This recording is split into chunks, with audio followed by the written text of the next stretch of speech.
The great Sarah Langs is with us here on A's Cast Live. Always a treat to have you on the program.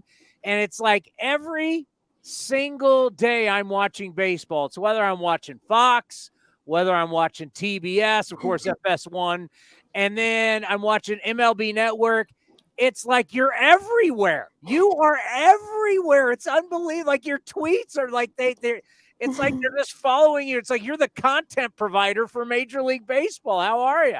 I'm doing great, and hey, I'm trying my best. I mean, there's been so much going on every year at this time of year. It's just everything all at once, and I love it. I live for it. This is what we work for all year, and I just love to be able to showcase all the amazing things going on. We were just talking off the air, and it's pretty interesting because the home field advantage now at Citizen Banks Park, I mean, my God, their record there is just unbelievable. By winning percentage, X amount of games, it's the best home field advantage we have ever seen in Major League Baseball. And last year you were there and you saw them lose 2 games. It's hard to believe they're 5-0 at home this year. It's like hard to believe they could even lose at home last year. I mean, it makes no sense. That first game at Citizen Banks, they did win. But then after that, I mean, I was sitting there. I saw Christian Javier and Brian Abreu and Ryan Presley no-hit the Phillies in that house. And even sitting there and even watching now, I have no idea how that happened. I mean, I cannot imagine being a visiting player, walk in and playing there. And I know Troy Lavello said all the right things, and I agree with him 100%. And I know they pumped in crowd noise in Arizona and they prepared, but I have no idea how you march in there and win games in October. It just seems impossible. Yeah, it's more than just we can look at numbers, and there's plenty of numbers to look at. I mean, they don't give up runs. They hit a ton of home runs. I mean, there's a lot, but there's something special about these guys. They are just relentless. I mean, every hitting coach in the world hates when you swing at the first pitch. These guys crush the first pitch. They're swinging at the first pitch and doing well with it more than probably any team we've ever seen in the postseason. But forget the numbers, Sarah. There's just something. It's just they're relentless. There's just something about whether it's on the road or at home, especially at home. But just what are you seeing with this team? It's just special. I mean, they have this kind of team of destiny vibe. This was the team that got to the World Series last year when nobody other than them saw it coming. They went out in the offseason, they added Trey Turner. They're so much better than they were on paper at this point last year. And I think this is the team that we very likely may see come and do what the Astros just did. And what we saw the Royals do back in 2015, getting back to the World Series the year after losing, and then come back and win it all that following year. I mean, they just seem to be on another plane, on another playing field, however you want to say. It's almost like they're playing a different game. They're interacting in a different way, and it's really a joy to watch. Of course, every game is different. One thing a lot of people aren't talking about is that Philly has the best ERA in October at 1.60. Everybody talks about the home runs and everything, and Castellanos and no one's done this since Reggie Jackson, and oh my God, Bryce Harper on his birthday, but their pitching has been unreal. I thought important, though, was that Arizona did mount a comeback, and they did score some runs. How important is this game for Arizona to get one in Philly before they head back to the desert? Oh, very vitally important. I agree. I mean, the game felt over in the first inning. So to be able to mount that comeback, to be able to see the stress on the Philly fans' faces in those final 2 innings, that is hugely important, especially for a young team on the whole. That many of them are in this situation for the first time. Guys like Corbin Carroll really figuring out how to carry yourselves in this situation. And I thought they said and did all the right things. They did not simply lie down after that first inning, which is very, very important. And we know, I mean, if you're able to split those first two games, you're going home. They had a huge home field advantage too. You know, on that list of the best records by ballpark with a minimum of 20 games, Chase Field is third on that list. The Diamondbacks at Chase Field are third there. It was very loud there in the one game they played so far at home. And I think if they're able to get there in the split, it would change everything now. We'll see if it's possible again. You come back to everything about this Philly team, but I'm so glad to see that the Diamondbacks did make it closer just for their own peace of mind. Well, it's funny. We talk about home field advantage, and then we flip it over to the team that's completely opposite of that is the Houston Astros. And I know a lot of people, I mean, this is our division. This is our side of the street. This is where we live, right? In the AL West. They're horrible at home.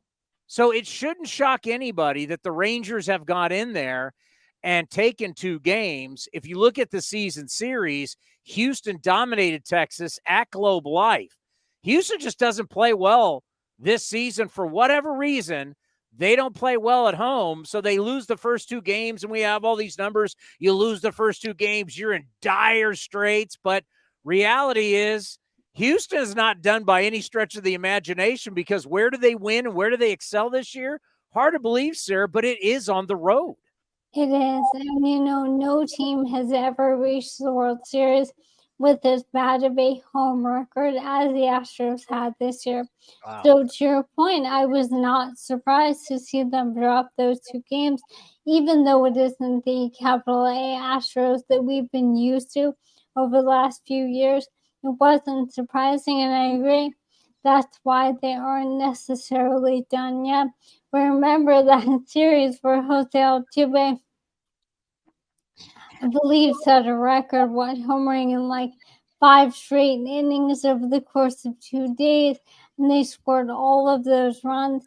That series between the Astros and Rangers was at Globe Life Field, and your former, former A's friend Marcus Semien was saying that in the post game yesterday. He was saying we know how tough they played us at our own ballpark, so I don't think Bruce Bochy's team will be heading home thinking, oh, too well, we have this set, we're all good. But certainly this is not the Astros team we're used to seeing.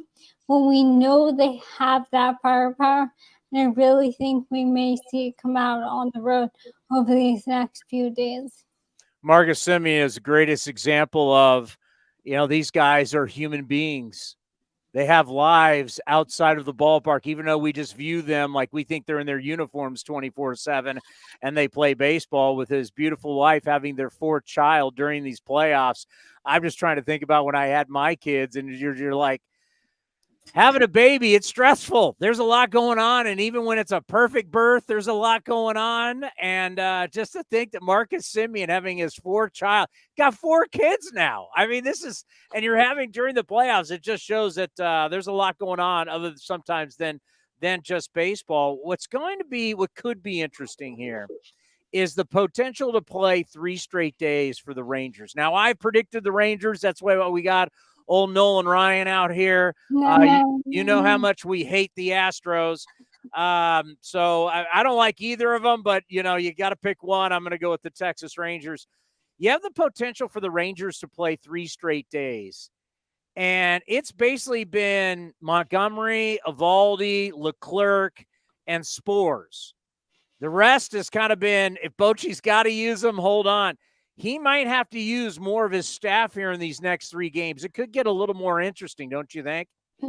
Absolutely. I mean, they've been able to get as far as they have, in part because they've been able to sort of shield their bullpen. And to the bullpen's credit, they pitched well. This does not look like the team that blew more saves during the regular season than they actually converted. They were the first team ever to make the postseason with a sub 50% save percent. But Bruce Bochy, the postseason bullpen whisperer, and Nathan Eovaldi, Jordan Montgomery, everyone else being able to go deep for them has really saved them. But to your point, I mean, Jose Leclerc yesterday became the first pitcher in postseason history to finish each of his team's first 7 games of a single postseason. If this goes into a 5th game, it seems very hard to believe that he could extend that all the way to 10 with the fact that those 3 games would all be in a row. So you start to get into other options. You let guys like Yordan Alvarez face relievers multiple times, and that's when it can get really, really dicey. I saw you put that out on Twitter yesterday, and I'm like, how does she find this? I mean, we've been playing playoff baseball for well over 120 years. And when you mentioned Leclerc had finished every game and he's the only guy to do that, I was like, oh my God. When you look at certain numbers, these are simple numbers, right? You out homer the other team. The teams are 16-2. I thought this one, I always think it's interesting because it really plays in baseball and football. The team that scores first is 18-7. That's a 720 winning percentage. Do you ever get amazed by just like the most, because you're always looking at some pretty high end data stats for us and percentages and everything.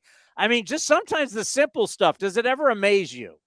Oh, absolutely. I mean, every night after the games, I update those 2 numbers that you said, the scoring first, the out homering, and then the other one I do with that is the percentage of runs to score via the homer. And to your point, I mean, even though we go in on so many specific things, there's such basic tenets that really seem to show out year in and year out in the postseason. So as you said, out-homering opponents were 16-2. Last year's teams went 22-6. If you go back to the start of the 2018 postseason, that winning percentage is around 860, I believe, right now. So it's a very simple thing. We talk about contact, we talk about pitching and defense and what have you. And over these last 5 or 6 years, you hit more home runs than your opponent, you win the game in the playoffs. And of course, pitching is a big part of that. Part of how you hit more home runs than your opponent is not allowing those on the other end, right? But I love the scoring first as well because it's so simple, but we don't see many of those big comebacks with him.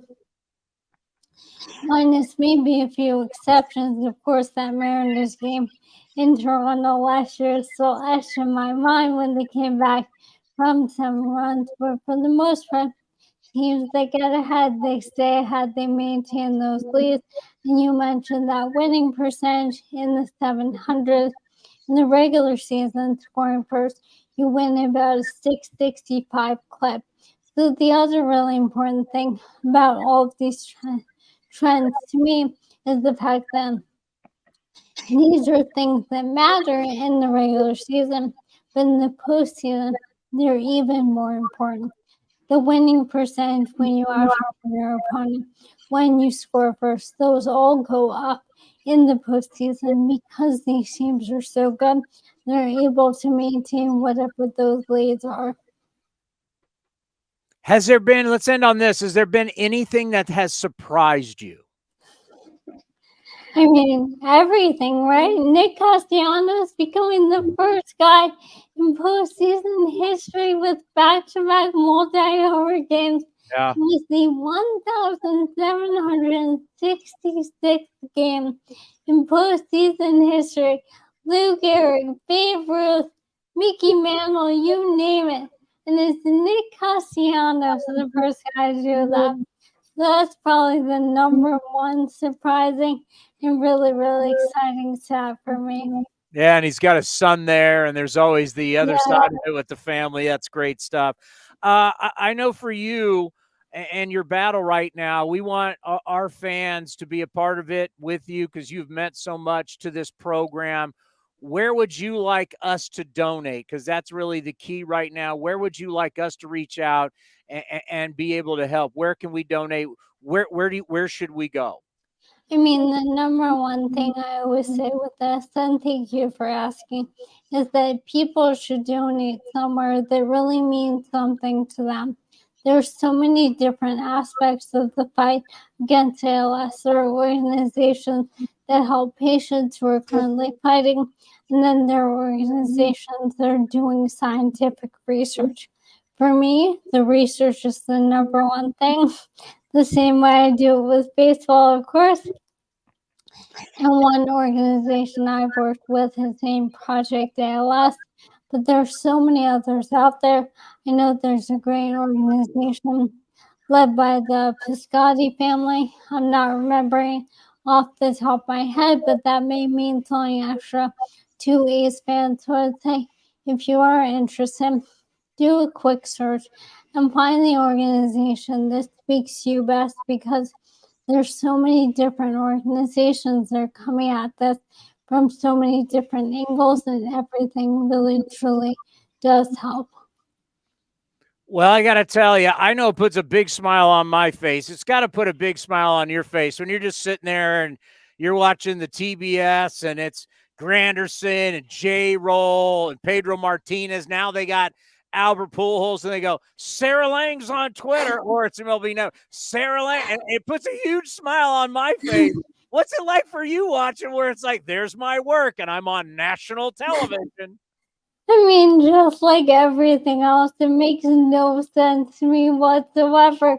I grew up watching all of this. I was a little kid watching everyone else's teams in the playoffs, finally seeing my team there in 2006 when I was growing up as a Mets fan. But I was always taking all of the media I could, reading stories, everything else. So it doesn't even make sense to me whatsoever that I'm now part of this, but I am so, so grateful. Well, we love you. You mean a lot to this program. Enjoy the postseason. I know you're loving every minute, and we'll talk soon, and it will be about the World Series. Yes, it will. Thank you so much for having me.